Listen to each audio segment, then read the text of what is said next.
and the challenges which basically afflict this particular industry. Electricity in Kenya is predominantly generated from hydro, about 30%, running down Kindaruma all the way to Kitaru, the cascaded water dams out there, the Tana Delta. And that's about 30%. We've since developed geothermal, and glad for the House or the members of this committee to know that geothermal, Kenya is quite a significant player in the geothermal industry. Whereas we have about another 800 megawatts of geothermal, we are actually the 6th largest geothermal user worldwide because of the technology and the knowledge, the support of government and parliament in investing in geothermal development. We then have today quite a bit of wind coming out of Loengalani, and solar from Garissa and the small solars all over the place, totaling to about 3,000 megawatts. The challenge that maybe what I've not mentioned is the heavy fuel generators, which also amounts to about 600 megawatts, which were brought in to mitigate the challenge of drought sometimes in the 90s. They were basically meant, they are quick to deploy, and so when you have a problem, you bring in an Agreco, it comes in 2 weeks or 3 weeks. It is meant to mitigate a drought challenge, but they've become a permanent feature in the generation of power to our grid. Diesel generation is very expensive. If you look at, I think I tried to tabulate somewhere, from hydro today, we generate power and put it on the grid at about between 3 to 4 cents US.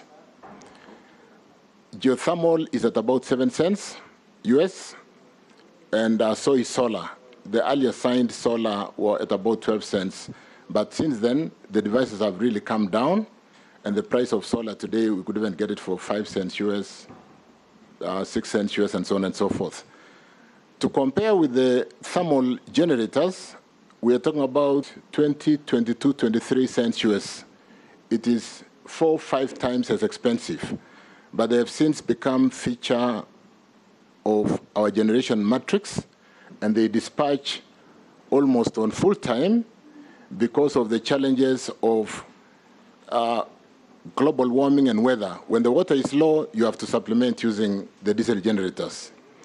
There is something called intermittency in solar, in the green energy, solar or wind. There is so much wind at night, and there isn't much during the day.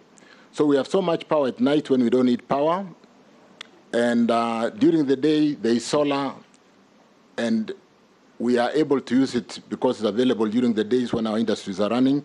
But at night, the power is absolutely not there. So when you look at the effective matrix, what you will call energy matrix, and though we are at 3,000, you could actually say if the intermittent power was not there, in solar, in wind, the diesel generators become a permanent feature that must dispatch for us to run our economy. So whereas other economies like Ethiopia are running their energy to power their factories at 4 cents US, 5 cents US on solar, and so on and so forth, we are running our energy supply to our industries at 22, 23 cents US. When you load the cost of transmission, which is more on the Kenya Power side, O&M, and the challenges of what you would call customer challenges and the weak network, you are talking about running our economy sometimes at up to 30 cents US, which is not really sustainable. We cannot, so we must then go back to the drawing board and ask ourselves, even with the 3,000 megawatts today, and Kenya Power or the technical people will tell you the peak time consumption today is at about 2,100 megawatts. you basically are saying if 2,100 megawatts is being deployed to the grid at night when there is no solar, then you must support the grid with diesel generation, which is meant to be really used to support the power shortage, and more particularly peaking. There's something called peaking during around 7 o'clock when we all switch on our powers in our homes and industries are still running. The requirement suddenly goes up and you need these diesel generators to peak and basically support the grid. So there's a challenge that we must then all go back to the drawing board and ask ourselves, how are we going to fix this challenge? And it is not something that you fix overnight, because power generation is something that if we start today giving out a license through a PPA, by the time we dispatch power out of that project, it will probably be 4 or 5 years. So there are no quick fixes. We must do proper planning. We must get the correct power mix and ensure that we feed our power to the grid at the right cost. Leave the diesel generators to support peaking and for emergency use only. But to almost have them as a permanent feature is really something that cannot be sustained, and it is killing our industries, it is killing our economy. It's a big challenge. It's also not good for the environment, because we are burning fossil fuel, and in terms of the emission, carbon emission, and the ratification we've made in terms of reducing the global warming to, I think it was first in Paris, and then Glasgow, and now Egypt next month, we must reduce the use of fossil fuel. So whereas it's a very expensive form of energy and it's closing our industry, it's also causing serious environmental challenge that you members may be aware that even the loss, the current drought that has caused us to lose over 3 million animals in most of the semi-arid, arid and semi-arid part of the country is part of this global warming.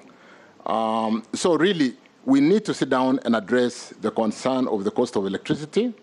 We need to generate more from geothermal, where we have a lot of resource. We are told we have up to 10,000 megawatts. And I think we are experts today in development of geothermal, given the fact that KenGen personnel are currently assisting Ethiopia to develop geothermal. When we are buying 400 megawatts from Ethiopia, we should possibly be spending that resource to develop our own resource.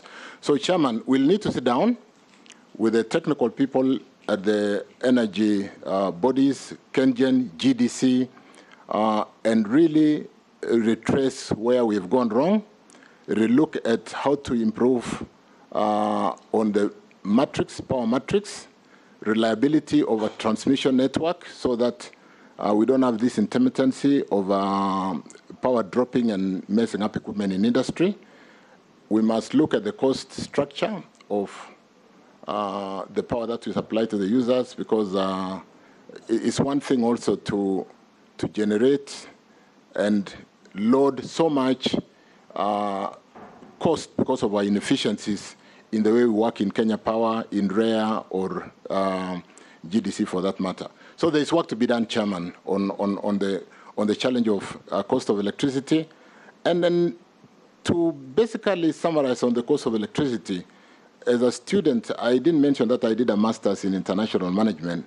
And in strategic management, in one course, you get the global farms. Global farms are farms who manufacture out of their home countries because of the advantages they draw from cost of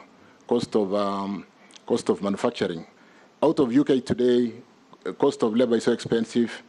Japan, cost is expensive. Germany, the cost of doing everything is expensive. So they relocate to places like China, Ethiopia, Kenya, because of the cost of doing business.